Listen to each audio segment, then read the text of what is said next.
TV sound తగ్గించాలని ఒక భార్యను భర్త అడిగిన పాపానికి ఆ భార్యకు చిర్రెత్తుకు వచ్చి ఆ భర్తను వేసేసింది. ఏడాది క్రితమే ప్రేమ పెళ్లి అన్యోన్య దంపతులు సంతోషంగా సాగుతున్నటువంటి కాపురంలో చిన్న చిన్న గొడవలు కామన్. కానీ తాజాగా టీవీ సౌండ్ చిచ్చు పెట్టింది.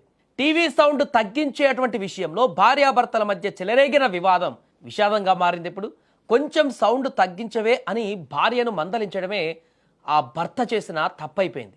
ఇంట్రెస్ట్గా టీవీ చూస్తుంటే సౌండ్ తగ్గించమంటావా అనే కోపంతో విచక్షణ కోల్పోయినటువంటి ఆ భార్య ఏకంగా కత్తితో భర్తను పొడిచి చంపేసినటువంటి ఘటన ఏపీలో ఇప్పుడు కలకలం రేపుతోంది.